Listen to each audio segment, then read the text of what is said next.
सच्ची घटना पर आधारित यह कहानी अगर आप भी सुनते हो तो आपको भी इस बात का ज्ञान ज़रूर होगा कि भगवान के आगे कुछ नहीं चलती।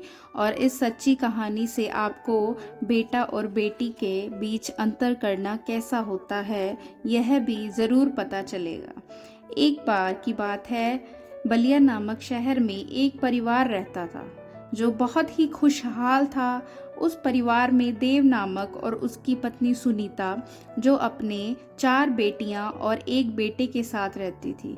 देव अपने सभी बच्चों से बहुत प्यार करता था और अपनी पत्नी सुनीता से भी बहुत प्यार करता था। उसकी पत्नी भी अपने पति देव और अपने 5 बच्चों से बहुत प्यार करती थी। देव का परिवार एक दूसरे से बहुत प्यार करता था। देव की 4 बेटियां अपने भाई से बहुत ज़्यादा प्यार करती थी और 4 बहनों का भाई भी अपनी चारों बहनों से बहुत ज़्यादा प्यार करता था। देव के बेटे का नाम साजन था। साजन अपने पिता और माता का एक आज्ञाकारी बेटा था। देव के 5 बच्चे बड़े हो रहे थे।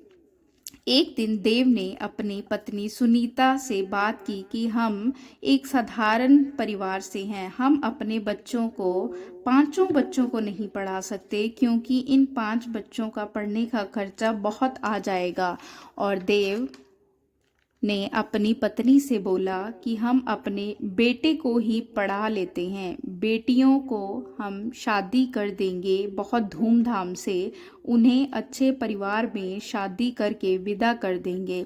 इसी तरह साजन के पिता ने साजन को स्कूल में दाखिला दिला दिया और साजन स्कूल में पढ़ने लगा। साजन भी स्कूल में पढ़ने में बहुत होशियार था। साजन अपनी कक्षा में अव्वल नंबर पर आता था और साजन के पिता भी साजन की पढ़ाई को देखकर और पढ़ाई में होशियार देखकर बहुत खुश होते थे। कुछ समय बीत गया और कुछ समय बाद देव की बेटियां भी अपने पिता को कहने लगी कि पिताजी, हमें भी पढ़ना है, हमें भी स्कूल लगा दो। पर देव यानी उनके पिता ने बोला, बेटा तुम पढ़ लिख कर क्या करोगी, तुम्हारी हम शादी कर देंगे बहुत ही धूमधाम से और एक अच्छे परिवार में तुम्हारे पति के साथ तुम्हें विदा कर देंगे। पर देव की बेटियां भी बहुत होशियार थी और उन्हें भी पढ़ना था। पर देव ने अपनी बेटियों की बात नहीं मानी और एक दिन देव ने अपनी पत्नी को कमरे में बुलाया और कहा कि तुम्हें किसी बात की चिंता नहीं करनी चाहिए। साजन जो बहुत होशियार है और हम उसे पढ़ाई में इतना आगे लेकर जाएंगे कि एक दिन बहुत बड़ा डॉक्टर बन जाएगा। और देव अपनी पत्नी को बोलता है कि जब हम अपनी बेटियों की शादी कर देंगे तो बाद में उनका भाई उनका पूरा साथ देगा क्योंकि उनका भाई अपनी बहनों से बहुत प्यार करता है। जब भी साजन की बहनें शादी के बाद अपने माता पिता और भाई के घर आएंगी तो उन्हें किसी चीज़ की कमी नहीं होने देगा क्योंकि साजन को हम एक बड़ा डॉक्टर बनाएंगे। इसी तरह देव की पत्नी सुनीता भी अपने पति की बातों से सहमत हो जाती है और बोलती है देव को कि सही बात है, जब वो अपने भाई साजन के घर आएंगी तो उन्हें पैसों की कोई कमी नहीं होने दे। उधर साजन भी अपनी पढ़ाई पूरी कर रहा था लेकिन साथ साथ अपनी एक बहन को भी घर पर पढ़ाता था जो भी वह पढ़कर आता था। कुछ समय बाद साजन अव्वल नंबरों से पास हो जाता है। उसका दाखिला मेडिकल कॉलेज में हो जाता है। साजन बहुत दिल लगाकर पढ़ाई करता है और अपनी बहन को भी सब कुछ सिखाता था जो वह कॉलेज से सीख कर आता था। कुछ समय बाद मेडिकल कॉलेज की पढ़ाई खत्म होने को 2 साल रह जाते हैं।